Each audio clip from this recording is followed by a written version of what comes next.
오늘 이 시간에는 요한복음 13장 1절부터 15절까지 말씀을 통해서 십자가를 향한 예수님의 마지막 여정을 함께 걷고 있는데 다섯째 날, 목요일 날 있었던 사건이에요. 그럼에도 불구하고 라는 제목으로 함께 은혜를 나누도록 하겠습니다. 십자가를 향한 마지막 일주일의 여정 중에서 다섯째 날, 목요일에는 참 다양한 사건들이 한꺼번에 일어났습니다. 흔히 우리가 세족식이라고 부르죠. 예수님께서 제자들의 발을 닦아주시는 사건이 있었고요. 또한 곧이어서 성찬식의 기원이 되는 최후의 만찬 사건이 있었습니다. 그리고 최후의 만찬을 나누셨던 예수님께서 제자들과 함께 평소처럼 겟세마네 동산으로 이동하셔서 땀이 핏방울이 될 정도로 간절히 기도하시는 장면도 이 목요일날 있었던 사건이고요. 그렇게 기도를 끝마치자마자 가룟 유다의 고발로 인해서 로마의 병정에 의해 체포되시는 장면까지, 그게 한꺼번에 목요일날 일어났던 사건들이었습니다. 이처럼 다섯째 날 목요일에는 교회 사적으로 보았을 때 굉장히 의미가 있는 사건들이 연달아 이어졌던 그런 날이었어요. 그래서 제가 간단하게나마 이제 인포그래픽 자료를 잠깐 출력해 드렸는데 잠깐 이 그림을 살펴보셨으면 좋겠어요. 우선 목요일에 있었던 첫 번째 사건은 최후의 만찬의 사건이었는데 그림을 보시면 6번이 있습니다. 6번. 특별히 6번을 보시면 어떻게 되어 있죠? 6월절 식사, 최후의 성만찬 해서 다락방이라고 되어 있죠? 네, 찾아보시기 바랍니다. 예수님께서 제자들과 함께 최후의 만찬을 나누시기 전에 먼저 제자들의 발을 씻겨주시고 곧이어서 함께 식사하시던 도중에 떡과 포도주를 나누시면서 바로 이 장소에서 앞으로 있을 십자가 사건을 기념하게 하셨어요. 더군다나 식사 도중에 함께 식사하는 제자 중에서 예수님을 배반할 사람이 있을 것이다 라고 예수님이 말씀하십니다. 당연히 제자들은 예수님을 배반한 제자가 누구인지를 눈치채지 못했지만 지난 수요일 말씀이었죠. 기억나십니까? 예수님을 대제사장에게 은 30에 이미 팔아버렸던 가룟 유다는 알고 있는 거예요. 왜냐하면 이미 자신은 그런 행동을 취했기 때문에. 그래서 자신을 지적해서 하시는 말씀인 줄 알고는 조용히 그 자리에서 일어나 밖으로 나갔습니다. 이처럼 예수님께서는 제자들과 식사를 다 끝마치신 이후에 이 그림에 보시면 7번입니다.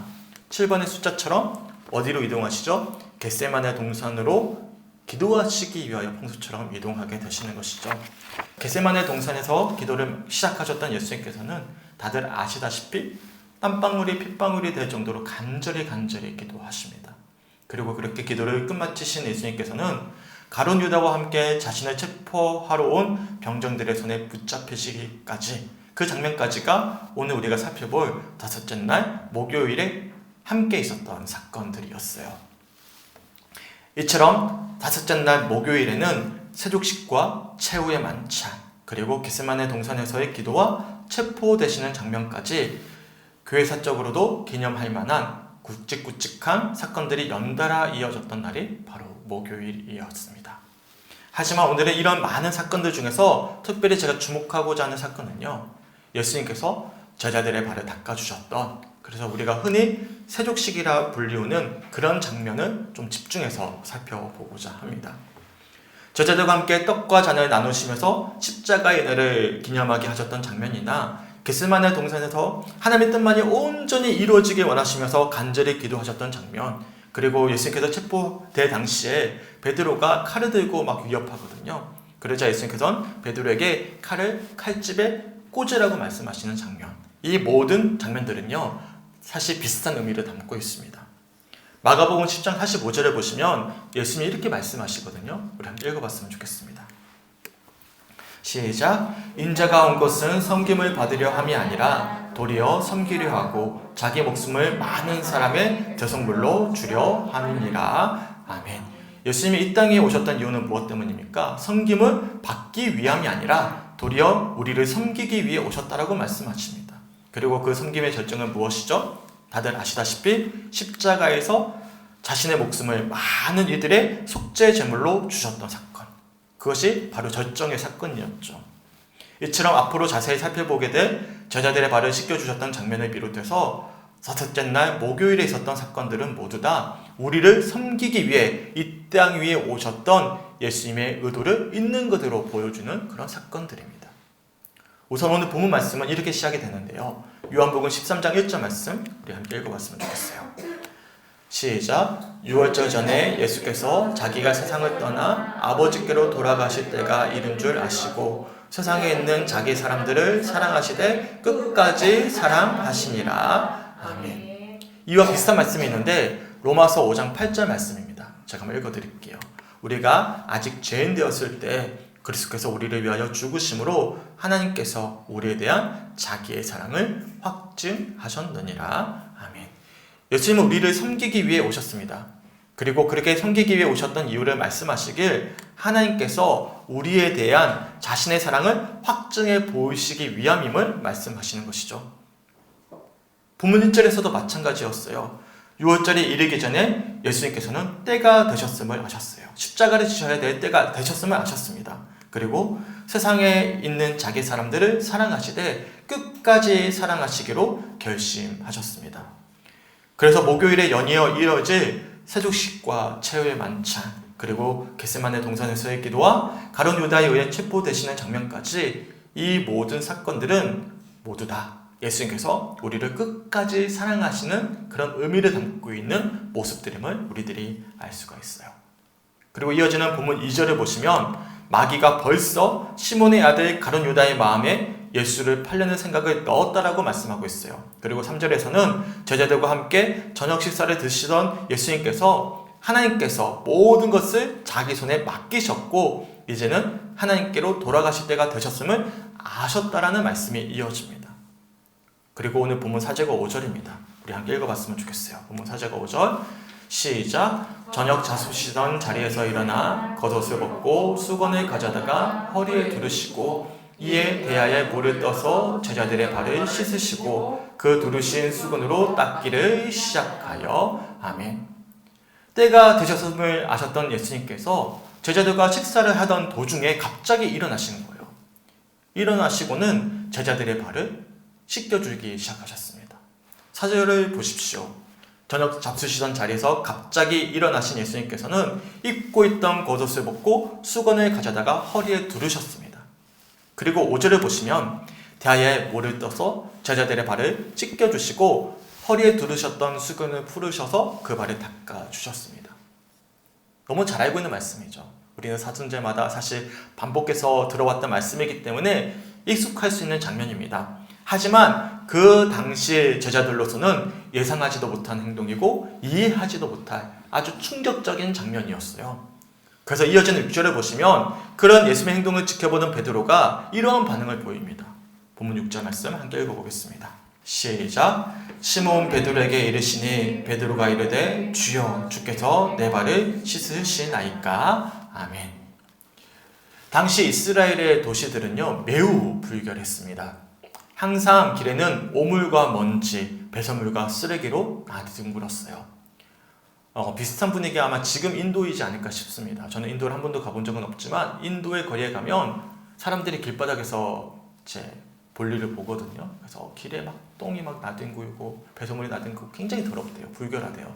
아마 그런 인도의 현재 모습과 당시 이스라엘 모습이 비슷하거나 더 안 좋았을 거예요. 더군다나 당시의 신발은 발 앞이 다 뚫려 있어요. 그러니까 굉장히 별 볼 일 없는 신발을 신고 다녔기 때문에 길을 걸을 때마다 거리에 막 나뒹구는 불결한 일물질이 발에 덕지덕지 붙을 수밖에 없었던 것이죠. 그래서 기본적으로 집에 들어갈 때마다 반드시 해야 되는 행동이 뭐냐면 손과 발을 씻어야만 했습니다. 더군다나 이스라엘에게는 정결의식이 있었습니다. 성전에 들어가거나 집에 들어가거나 항상 뭘 해야 되냐면 손, 발을 닦아야만 했어요. 당연히 스스로 자기 손과 발을 닦을 수 있죠. 하지만 평범한 시민이라면 불결한 타인의 발을 씻겨주지는 않았습니다. 타인의 발을 닦아줄 수 있는 것은 오직 당시의 노예들이나 그리고 인격적으로 존중받지 못하던 여인들이나 하는 아주 부정하고도 천한 일로 여겼습니다. 당시 로마 제국에는 수많은 노예들이 있었어요. 그런데 유대 사회도 노예가 있었는데 로마 제국과는 달리 유대 사회는 특이하게도 노예가 좀 달랐습니다. 크게 두 분류의 노예가 있었는데 한 분류는 이방인 출신 노예가 있었고요. 한 분류는 유대인 출신 노예로 나누어져 있었어요. 이방인 출신 노예들은 대부분 두로 지방에서부터 예루살렘으로 끌려오게 된 그런 흑인과도 같은 노예들이었어요. 그래서 이들은 예루살렘으로 끌려오게 되면 특정 장소나 바위에 올려져서 경매로 붙여졌습니다. 하지만 유대인 출신 노예들은 이런 이방인 출신 노예들과는 좀 달랐습니다. 이들은 어떻게 해서 노예가 됐냐면 누군가에게 빚을 졌어요. 근데 갚을 능력이 없는 거예요. 누군가의 물건을 도둑질했는데 변상할 능력이 없는 거예요. 그러면 그 대가로 노예로 팔려갔습니다. 더욱이 빚이 너무 많은 거예요. 변상할 능력이 없으면 유대인들이 스스로 노예로 자신을 팔았습니다. 왜 그랬냐면 이 유대인 출신 노예들은 이방인 출신 노예들과는 달리 최소한의 인권이 보장되었기 때문입니다. 우리가 신명기 말씀 잠깐 오늘 말씀이죠. 그 말씀 잠깐 살펴봤는데 이방인 출신 노예들은 평생을 부릴 수가 있었지만 유대인 출신 노예들은 7년이 되면 풀어줘야 했어요. 6년 동안 불릴 수가 있었던 것이죠.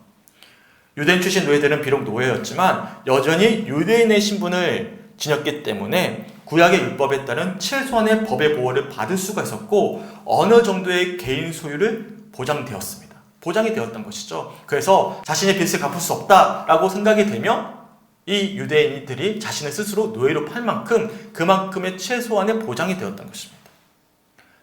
특히 레위기에 기록된 규정에 따라 보호받았는데 이 규정에 따른다면 유대인 출신 노예들은 이방인 출신 노예들처럼 단순한 노예로 취급당하기보다는 고용된 노동자처럼 여겨졌던 것입니다. 시계편에서 유대인 출신 노예들에게는 부정한 일을 강요할 수가 없었어요. 그래서 이러한 규정에 따라 당시 부정한 일로 여겨졌던 타인의 발을 씻겨주는 행동은 심지어 유대인 출신 노예들도 하지 않았던 일들입니다. 오직 이방인 출신 아주 가장 최하의 등급의 노예들이 하던 행동이 타인의 발을 씻겨주던 행동이었어요.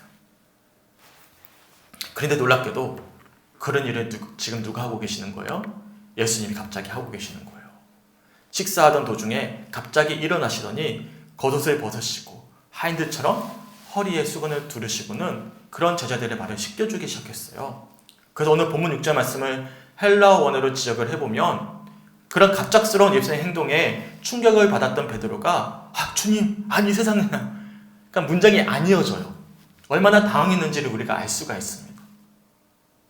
당연히 제자들은 타인의 발을 닦아주는 행동이 무엇을 의미하는지를 알고 있었습니다. 지금 예수님께서는 인간으로서 내려갈 수 있는 가장 낮은 지위죠. 이방인 출신 노예 신분으로까지 스스로 내려가신 거예요. 그것도 제자가 스승이 아니라 스승의 제자의 발을 닦아주기 위해서 가장 신분이 낮은 노예가 해야 될 역할을 스스로 자임하고 계시는 것이죠. 이런 모습에 관해 닉 페이지가 이렇게 해석을 합니다. 제가 한 문장, 한 부분 읽어드릴게요. 무슨 의도로 이런 행동을 하신 것일까? 이것은 수세기 동안 교회를 괴롭혔던 질문이다. 세례를 묘사한 것일까? 사람을 깨끗하게 하는 죄용서를 묘사한 것일까? 나는 두 가지 설명 모두 이 행위를 지나치게 영성화하려는 신학적 경향을 드러낸다고 생각한다. 주님이 하신 일은 노예의 역할을 자임해 할 수 있는 한 가장 비천한 일을 행하는 것이었다. 그리고 이를 통해 주님은 당신의 나라가 어떤 모습인지, 어떻게 이 나라가 이루어져야 하는지를 보여준다. 저는 본문을 묵상하면서 다들 아시는 유명한 말씀인데요. 빌립보서 2장 6절부터 8절까지 말씀이 떠올랐습니다. 제가 읽어드릴게요. 그는 근본 하나님의 본뜻이나 하나님과 동등됨을 취할 것으로 여기지 아니하시고 오히려 자기를 비워 종의 형체를 가지사 사람들과 같이 되셨고 사람의 모양으로 나타나사 자기를 낮추시고 죽기까지 복종하셨으니 곧 십자가에 죽으심이라. 아멘. 이처럼 오늘 본문에서 예수님께서 제자들의 발을 씻겨주셨던 이 장면에 관해서는 신학적으로 다양한 해석이 가능합니다. 제가 읽어드렸던 닉 페이지의 표현처럼 이 장면을 마치 세례를 묘사한 장면이라고 해석할 수도 있고요. 아니면 우리의 죄를 용서하시는 의미로 해석하거나 곧 이어진 십자가의 사건을 상징하는 행위로도 해석할 수가 있습니다. 하지만 이런 다양한 신학적인 해석의 가능성을 넘어서 제자들의 발을 씻겨주셨던 이유를 오늘 본문에서는 분명하게 밝혀주고 있어요. 이어지는 14절과 15절 말씀을 우리가 함께 읽어봤으면 좋겠습니다. 시작. 내가 주와 또는 선생이 되어 너희 발을 씻었으니 너희도 서로의 발을 씻어주는 것이 옳으니라. 내가 너희에게 행한 것 같이 너희도 행하게 하려 하여 본을 보였노라. 아멘. 이 본문의 말씀에 관해서 플레밍 리틀리지는 이렇게 해석을 해요. 제가 또한 한 문장을 읽어드릴게요. 사도 바울의 말이 극적으로 실행된 현장이 바로 지금 우리가 살펴보는 요한복음 본문입니다. 발을 씻기는 일은 종이 할 일입니다. 예수께서는 종이 되어 종이 하는 일을 하셨습니다. 누가복음 22장 27절에서 이렇게 말씀하셨습니다. 누가 더 높으냐? 밥상에 앉은 사람이냐? 시중드는 사람이냐? 밥상에 앉은 사람이 아니냐? 그러나 나는 섬기는 사람으로 너희 가운데 있다.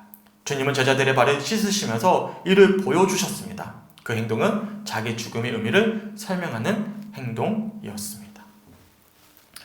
우리가 지금까지 예수님의 마지막 행보를 우리가 함께 발걸음을 쫓아서 걸어왔는데 어떠하셨습니까? 예수님께서 이스라엘 백성들의 열렬한 환영 아래 예루살렘 성에 입성하셨을 때부터 지금까지 사실 예수님의 주변에는 예수님의 마음을 헤아리는 사람이 없었어요. 성전에서도 종교인 중에서도 심지어 가장 가까이에서 함께했던 제자들 중에서도 예수님의 마음을 온전히 헤아리는 사람이 없었습니다.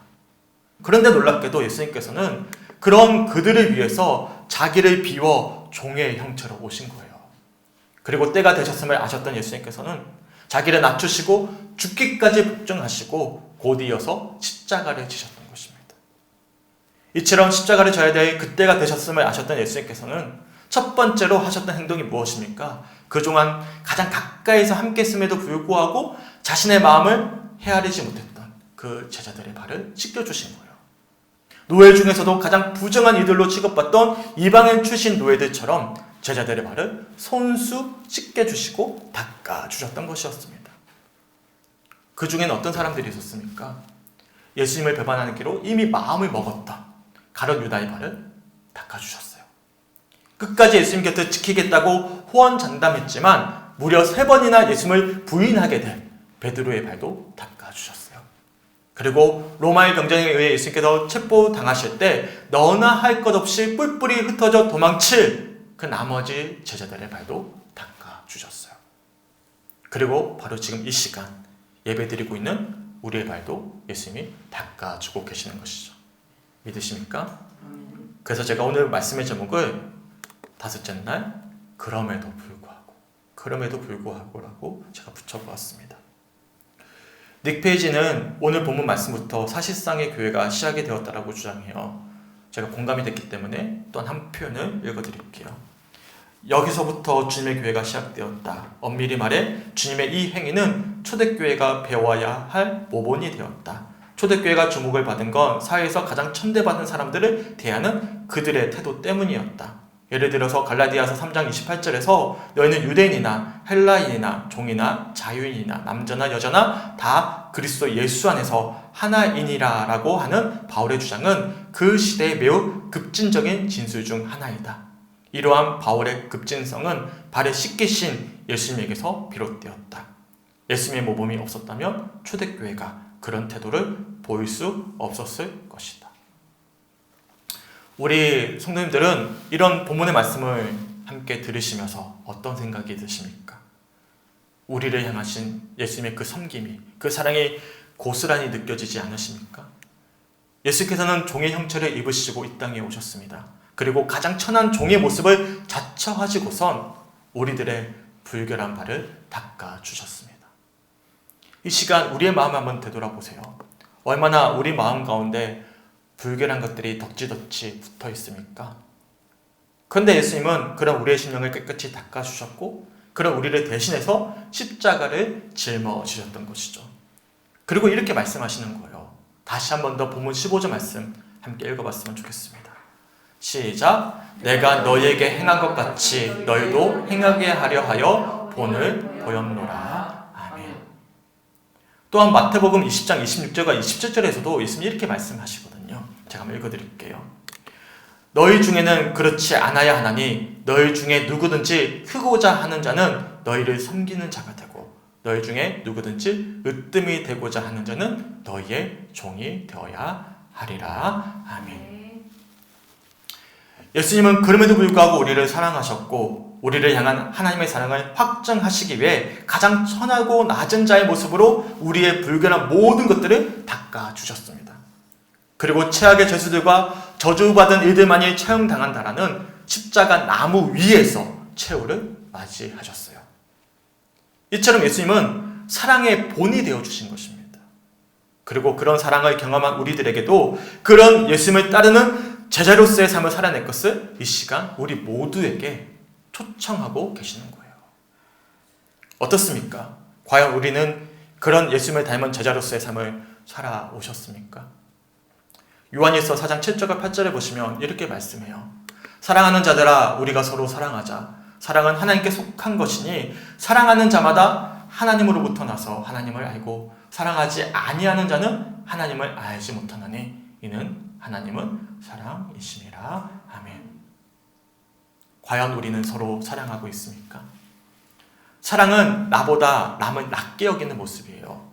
스스로 낮은 자가 되어 상대를 존중하고 경청하고 공감해주는 모습이 바로 사랑입니다. 우리에게 그런 사랑이 있습니까? 사랑은 상대방에게 강요할 수 없어요. 내가 아무리 상대방을 사랑하더라도 상대방이 내가 사랑하는 그 마음을 공감하지 않는다면, 느끼지 못한다면 그것은 사랑이 아닙니다. 그래서 사랑은 절대적으로 타자 의존적인 성향을 지니고 있어요. 그런데 예수님은 스스로 가장 낮은 자가 되셔서 제자들의 발을 씻겨주셨고 본이 되어주시는 것입니다. 더욱이 함께 읽었던 요한복음 4장 말씀에서는 사랑하지 않은 자들은 하나님을 알지 못한다라고 말씀하고 계시는 것이죠. 그런데 현재 우리는 어떻습니까? 과연 우리는 그런 본을 쫓아가고 있습니까? 그리고 세상에 비치는 한국교회의 모습은 어떠합니까? 제가 마지막으로 앞에서 소개해드렸던 플레밍 리트리지의 주장을 인용하면서 말씀을 좀 마무리하겠습니다. 세족은 하나님의 아들이 겪을 굴욕에 관한 비유입니다. 발을 씻기는 행위는 다가올 금요일에 피와 물로 씻길 것을 의미합니다. 굴욕당하는 순간 그분의 영광이 드러납니다. 겉옷을 벗으신 행동은 목숨을 내놓을 것을 암시합니다. 이것은 예수께서 이 땅에 사는 동안 제자들에게 하신 마지막 행동이라는 사실을 기억하십시오. 요한은 이것이 예수께서 세상에 있는 자기의 사람들을 사랑하시되 끝까지 사랑하신 증거라고 말합니다. 십자가를 향한 마지막 여정 중 다섯째 날 목요일에는 이처럼 그럼에도 불구하고 우리를 끝까지 사랑하시고 또한 그 사랑의 본을 보여주셨던 그 예수님을 묵상하는 날입니다. 우리의 발을 찢겨주시고 닦아주시는 그 예수님의 사랑을 확인하면서 우리 역시도 이를 본받아 세상 가운데 빛과 소금의 역할을 감당하기를 소망하고 결단해야 되는 날입니다. 소망하기는 오늘 이 시간 사랑받은 자로서 남은 한 주간 사랑할 수 있게 주님의 이름으로 간절히 축원합니다.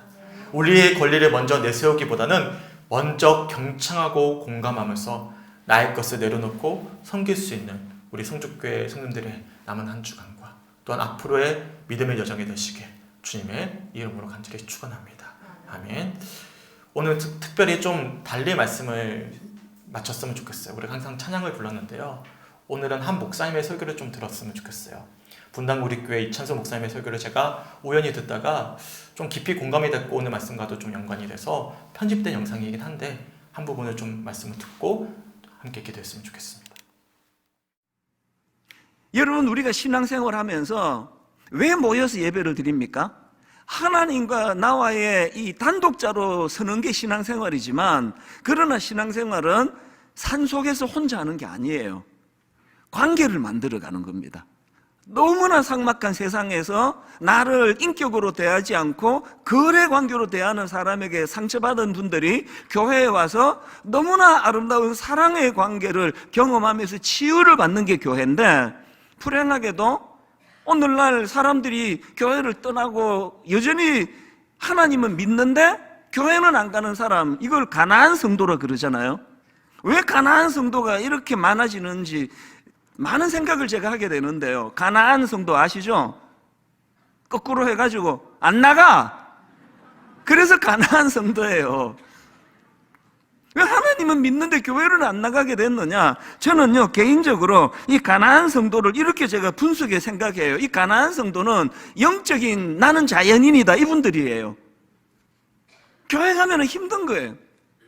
아까 박사님은 너무 좋게 평가를 했지만 교회도 결국은 나를 기능으로 대하는 거 아니냐, 목사님이 나를 기능으로 대하는 거 아니냐, 그래서 상처를 받는 거거든요. 이런 관점으로 우리는요, 지금 제가 왜 지난주에 그 골로새 3장 10절까지 말씀을 하고 바로 연이어서 또 다음 주에는 이 본문 그 다음으로 또 연결을 할 겁니다. 왜 그렇게 하느냐 하면은 너무나 중요한 원리가 담겨 있기 때문입니다. 아까 지난주에 제가 말씀드렸잖아요. 골로새서 3장 1절부터 10절까지는 그 개인적인 성화에 관한 이야기입니다. 그래서 제가 말씀드렸잖아요. 우리 하나님 앞에서 좀 멋지게 살자, 점점 멋진 인생이 되자, 이런 흐름을 다루고 있는데, 그런데 여러분 중요한 포인트가 뭐냐 하면은 이 개인적인 성숙으로 시작한 3장 초반부 말씀이 그렇게 끝나질 않고요, 11절에서 이 성숙한 공동체로 살아가는 것의 중요성으로 연결이 되는 것으로 지난주 말씀을 드렸는데, 오늘 본문은 그 연장선입니다. 오늘 본문 바로 그 다음 나오는 12절을 보십시오. 그러므로 너희는 하나님이 택하사 거룩하고 사랑받는 자처럼, 그 다음 보세요, 긍휼과 자비와 겸손과 온유와 오래 참음을 옷 입고. 여러분, 이게 전부 다 대인관계 아닙니까? 이게 전부 다 뭘 깨달아야 되는 겁니까? 하나님 앞에 단독자로서 성화를 추구하고 하나님이 기뻐하시는 성숙을 향해 나가야 되는데요, 그 내 성숙을 사람과의 관계에서 증명을 해야 된다는 거예요. 제가 새벽에 나 2시에 일어난다, 나 3시에 일어난다, 나 새벽에 한 4시간 하나님과 나는 독대하는 시간을 가지고 나 묵상한다 100번 떠들어도요, 그렇게 하고 아침에 9시 교회 출근하자마자 막 직원들을 함부로 대하고 교역자들을 내 그냥 하수인처럼 대하고 그러면요, 저의 새벽은 그거 하나님과 관계 가진 거 아닙니다. 이 원리를 잊으시면 안 됩니다. 여러분이 이 12절에 나오는 5가지 항목들, 긍휼, 자비, 겸손, 온유, 오래 참음, 이 전부 대인관계인데요, 맨 앞에 나오는 긍휼, 헬라어 원문으로 보면은 이 긍휼은 이런 뜻입니다. 고통당하는 사람에 대하여 불쌍히 여기는 마음이에요. 여러분, 이거 있습니까? 믿음은 좋은데 공감 능력이 없어요. 그러면 사람의 슬픔에 대하여 관심도 없습니다. 난 안 그래, 참 좋아. 그 믿음 좋은 거 아닙니다. 이 긍휼 다음에 나오는 두 번째 이 덕목이 뭡니까? 자비예요. 그 세번역 성경으로 친절함 이렇게 번역했는데, 왜냐하니까 여기 나오는 자비는요, 사람들을 부드럽고 친절하게 대하는 걸 말합니다. 아무리 믿음이 좋아도 사람들에게 퉁명스럽고 친절하지 않고 그거 문제가 있는 겁니다. 목사님이 하루에 기도를 3시간 하고 4시간 하고 이것도 중요하지만 친절해야 돼, 사람들에게.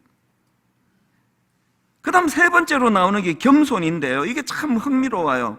이 겸손은요, 하나님과 사람 앞에서 자기를 낮추는 태도를 말하는데, 이게 왜 흥미로운가 하면은 길성남 교수님 책에 보니까요, 그 당시 그리스 로마 사회에서 통용되는 여기 나오는 이 겸손이라는 단어는 그 비굴한 마음을 나타낼 때 사용되던 단어래요.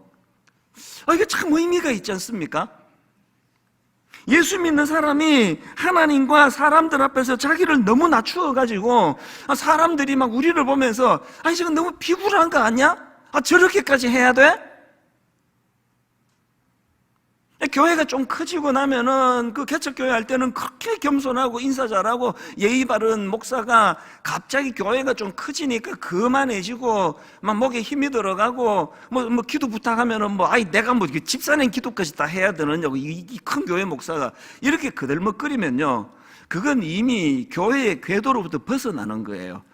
교회를 구성하는 목사와 성도들이 가져야 되는 특징이 뭐라 그랬습니까? 세상 사람들의 기준으로는 저 사람 저렇게까지 비굴해야 돼?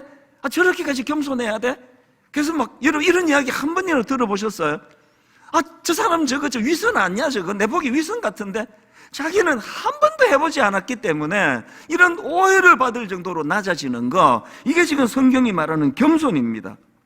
교회 안에서 이런 분들을 많이 만나면 그 교회는 건강한 교회예요.